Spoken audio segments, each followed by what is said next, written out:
Gladiator. This is an interesting movie to talk about. I'm talking about this movie because we have the sequel on the way, and I do want to do a review for this movie for that reason.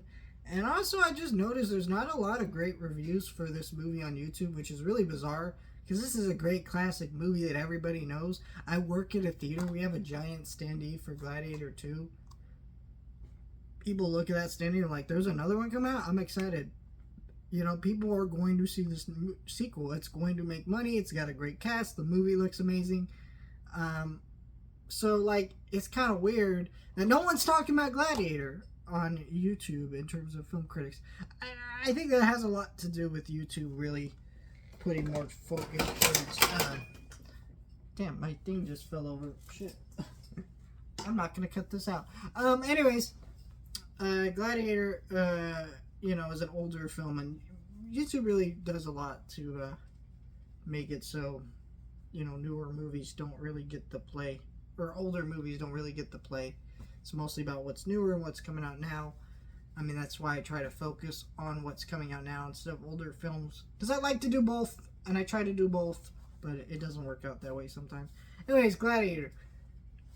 I really love Ridley Scott. I think he's a great director. This is probably his most mainstream film and probably his best film. He has other films that are popular and people like, but this is the one that I think most people know and love. It's very quotable. It's very accessible, and I think that works for this film. But I will say, what bugs me about this movie is now watching Napoleon, this movie gets a little bit worse.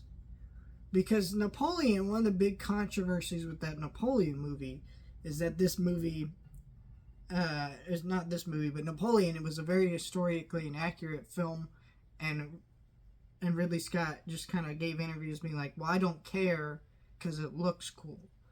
And that's just not a great look for him. When you're making a movie representing a historical figure and a historical time period, when you're just like, I don't really care. It's kind of like, okay, but like, you should care a little. And I think when you watch this film, like, there's the great sequence where Joaquin Phoenix is like, and that sequence is a whole entirely historically not inaccurate, but yeah, inaccurate, where they don't execute people like that. It's like it's the thumb within the fist going up that would indicate that execution. Like, I don't know. There's all kinds of historical inaccuracies within this film, so it doesn't bother me too much because it's still a great film. But it is something that does make this film a little bit worse watching it now. Just kind of thinking about that aspect of this film. But I do think that Russell Crowe is, of course, incredible. All the performances here are incredible. Every single one of them. Joaquin Phoenix, this is probably one of his best performances. Just he plays a really evil guy who can come across very one-dimensional, but the way Joaquin Phoenix's face is, and just the way he portrays that character, really makes you feel for that character. Not feel for that character because he's such a fucking monster, but you definitely feel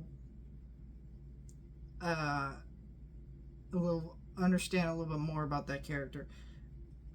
Russell Crowe's journey in this film is really powerful.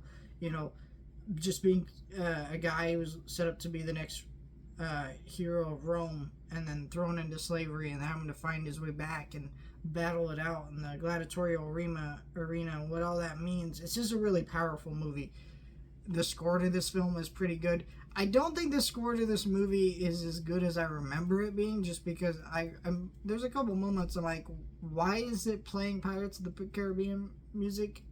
Same composers are involved with these. I believe Hans Zimmer helped with Pirates of the Caribbean. And then he went on to do the music for this one. as well. So I don't know. There's some awkward aspects with that. But overall, this is a great movie. The cinematography is great. There's such a great look to this movie. The sets are incredible. The costumes are incredible. There's just so much to praise about this movie. So while this movie has a couple little nitpicks and things that don't really work, overall, this is one of the best movies you will ever see in your life. Just the story and how emotional it is and how exciting it is.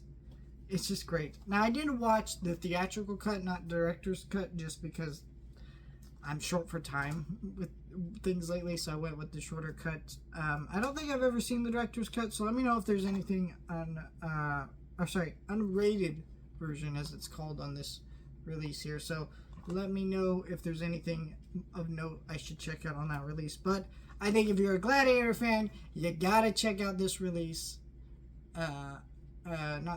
This 4K release. It's a gorgeous release. And then also, let me know. Are you excited to be entertained in November for Gladiator 2? Are you entertained? Yeah, Gladiator. Let me know your thoughts. Like, share, and subscribe.